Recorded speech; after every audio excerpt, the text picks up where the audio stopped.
नमस्ते दोस्तों। आज का सवाल है, आखिर उत्तर कोरिया को अमेरिका से इतनी नफरत क्यों है? क्या ये केवल एक तानाशाह का गुस्सा है या फिर कोई पागलपन भरा विचार? लेकिन सच ये है कि इसका जवाब इतना सीधा नहीं है। उत्तर कोरिया और अमेरिका के बीच की दुश्मनी का रिश्ता किसी आज की घटना पर नहीं बल्कि इतिहास के गहरे घावों पर टिका है। ये कहानी है 1945 के बंटवारे की, कोरियन युद्ध की और दशकों तक चले आ रहे आर्थिक प्रतिबंधों की। इस वीडियो में हम आपको बताएंगे कि कैसे इतिहास की घटनाओं ने उत्तर कोरिया को अमेरिका के खिलाफ खड़ा किया और क्यों यह दुश्मनी आज भी जारी है। तो बिना देर किए शुरू करते हैं। उत्तर कोरिया और अमेरिका के बीच दुश्मनी का इतिहास बहुत गहरा है। ये सिर्फ राजनीतिक मतभेद या किसी तानाशाह की सनक नहीं है।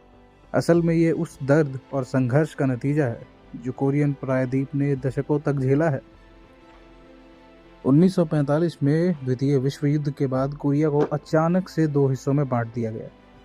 उत्तरी कोरिया पर सोवियत संघ का प्रभाव था, जबकि दक्षिण कोरिया को अमेरिका ने अपने छत्रछाया में लिया। इस बंटवारे ने कोरियन लोगों के बीच एक दरार पैदा कर दी। उन्हें एक लोकतांत्रिक और स्वतंत्र देश बनने का मौका नहीं मिला। इसके बाद 1950 के दशक में कोरियन युद्ध शुरू हुआ।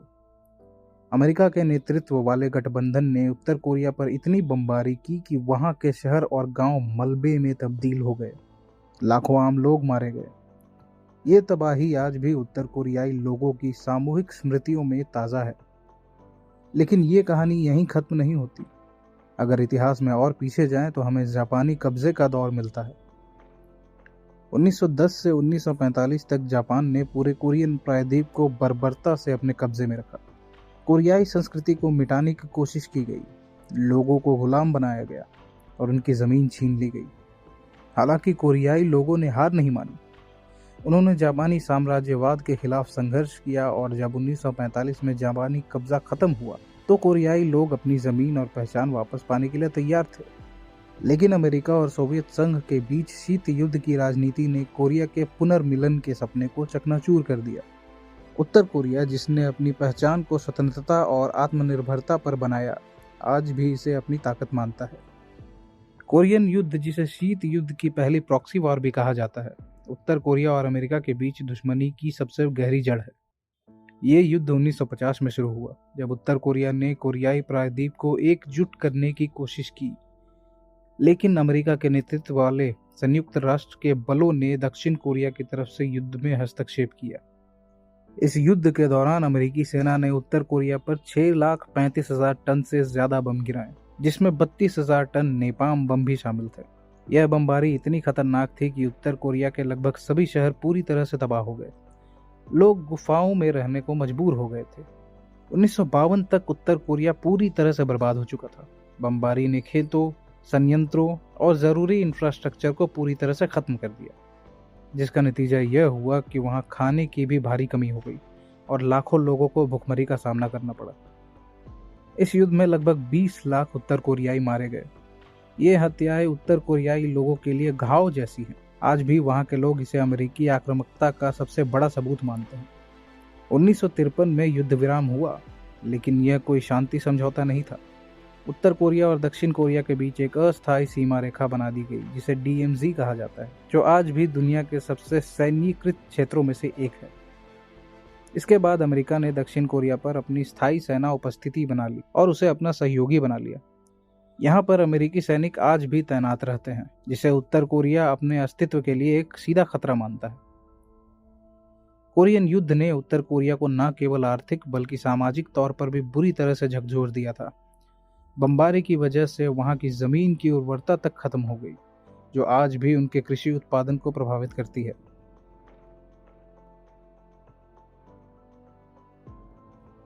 कोरियन युद्ध के बाद उत्तर कोरिया को एक और मुश्किल जंग का सामना करना पड़ा, अमेरिकी आर्थिक प्रतिबंधों का। अमेरिकी आर्थिक प्रतिबंधों ने उत्तर कोरिया की स्वास्थ्य सेवाओं, कृषि और बुनियादी सुविधाओं को बुरी तरह से प्रभावित किया। 1990 के दशक में अमेरिकी नीतियों ने उत्तर कोरिया की अर्थव्यवस्था को कमजोर करने के लिए हर संभव प्रयास किया।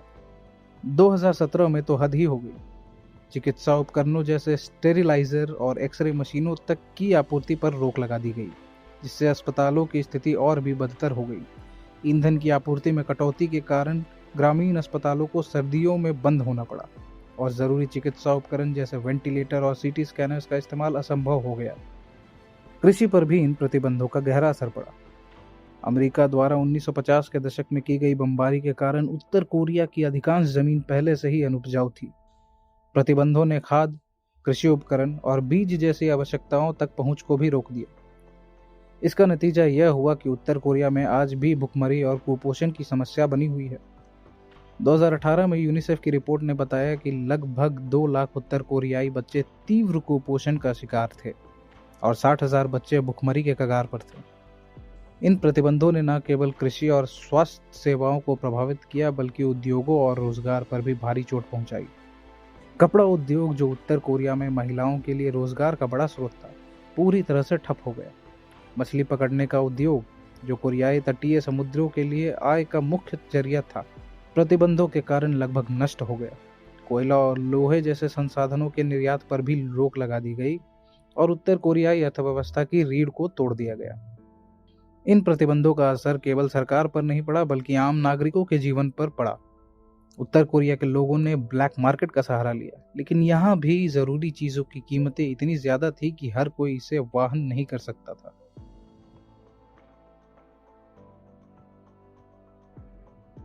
उत्तर कोरिया का परमाणु कार्यक्रम केवल शक्ति या सैन्य विजय का प्रतीक नहीं है। इसके पीछे एक गहरी और वास्तविक रणनीति है। अमेरिकी आक्रमण के खिलाफ अपनी संप्रभुता की रक्षा। युद्ध के बाद जब अमेरिकी सैन्य उपस्थिति और आर्थिक प्रतिबंधों ने उत्तर कोरिया को पूरी तरह से घेर लिया, तो उनके पास अपनी रक्षा करने के लिए एक ही तरीका बचा था, परमाणु हथियार। उत्तर कोरिया का मानना है कि परमाणु शस्त्र उनके लिए एक जीवन रेखा है। अमेरिका की ओर से बार बार की गई सैन्य कार्रवाइयों और उनके निरंतर सैन्य अभ्यासों ने उत्तर कोरिया को यह महसूस कराया है कि अगर उन्होंने अपने परमाणु कार्यक्रम को बंद किया तो उनका अस्तित्व खतरों में हो सकता है। हम इसका उदाहरण लिबिया और इराक से देख सकते हैं, जहां इन देशों ने पश्चिमी दबाव के कारण अपने परमाणु कार्यक्रमों को समाप्त किया और बाद में उन्हें अमेरिकी हमलों का सामना करना पड़ा।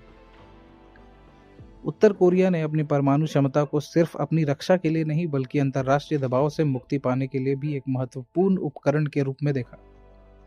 2006 में पहले परमाणु परीक्षण के बाद उत्तर कोरिया ने अपनी परमाणु ताकत को कई गुना बढ़ाया। इसके अलावा जब उत्तर कोरिया ने 2018 में परमाणु परीक्षणों पर रोक लगाने की बात कही, तो अमेरिका ने इन प्रस्तावों को नजरअंदाज कर दिया। यह उत्तर कोरिया के लिए स्पष्ट कर गया कि परमाणु हथियारों के बिना वो अमेरिकी दबाव से बाहर नहीं निकल सकते। उत्तर कोरिया का परमाणु कार्यक्रम उनके अस्तित्व की रक्षा का सबसे बड़ा प्रतीक बन गया है और वो इसे हर हाल में बनाए रखना चाहते हैं। यहाँ तक कि जब भी पश्चिमी मीडिया या अमेरिकी नेता ने इसे एक खतरनाक और अस्थिर नीति के रूप में पेश किया है, तो उत्तर कोरिया ने इसे अपनी सुरक्षा के लिए एक आवश्यक कदम बनाया।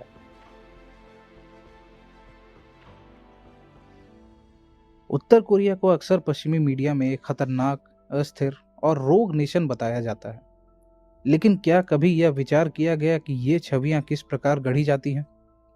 अमेरिका और उसके सहयोगी द्वारा उत्तर कोरिया के खिलाफ प्रचार की लंबी और जटिल कहानी है, जो न केवल वहां के शासन के खिलाफ है बल्कि इस देश के नागरिकों की वास्तविकता को भी छिपाने का काम करती है। उत्तर कोरिया के खिलाफ पश्चिमी प्रचार की शुरुआत कोरियाई युद्ध के बाद से हो गई थी, जब से यह देश अमेरिकी बमबारी और सैन्य आक्रमणों से घिरा हुआ था। तब से लेकर आज तक पश्चिमी मीडिया ने उत्तर कोरिया को एक खतरे के रूप में दिखाने का कोई कसर नहीं छोड़ा है। इसे एक तानाशाह की बर्बरता, असामान्य नीति और अभूतपूर्व मानवाधिकार का उल्लंघन का प्रतीक बना दिया गया है। लेकिन क्या यह सब सच है या फिर ये केवल एक बहुत बड़ा सा राजनीतिक खेल है? उदाहरण के लिए, जब उत्तर कोरिया ने अपने नागरिकों को प्रचार के माध्यम से अपने देश के बारे में जानकारी प्रदान करता है, तो उसे अक्सर कठोरता और सख्ती के रूप में दिखाया जाता है। लेकिन क्या यह इस हकीकत को अनदेखा नहीं करता कि अधिकांश देशों में अपने नागरिकों के लिए सूचना नियंत्रण और राजनीति होती है? क्या पश्चिमी मीडिया ने कभी यह पूछा कि जब वे कहते हैं कि उत्तर कोरिया में प्रेस की स्वतंत्रता नहीं है, तो क्या इस बारे में अन्य देशों में भी यही स्थिति नहीं है? इसके अलावा पश्चिमी मीडिया में उत्तर कोरिया के बागी नेताओं और उन व्यक्तियों की कहानियों को प्रमुखता से दिखाया गया है जो शासन से भागकर पश्चिम में पहुंचे। हालांकि इन कहानियों की सच्चाई पर अक्सर सवाल उठते हैं।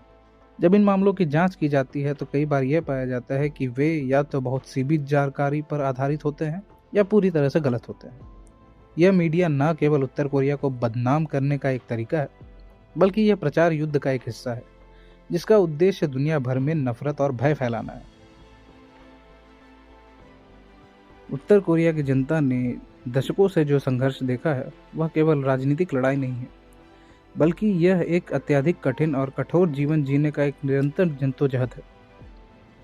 अमेरिका द्वारा लगाए गए आर्थिक प्रतिबंधों, सैन्य अभ्यासों और लगातार दबाव के बावजूद उत्तर कोरिया ने अपनी स्वतंत्रता की रक्षा के लिए एक अद्वितीय सहनशीलता दिखाई है।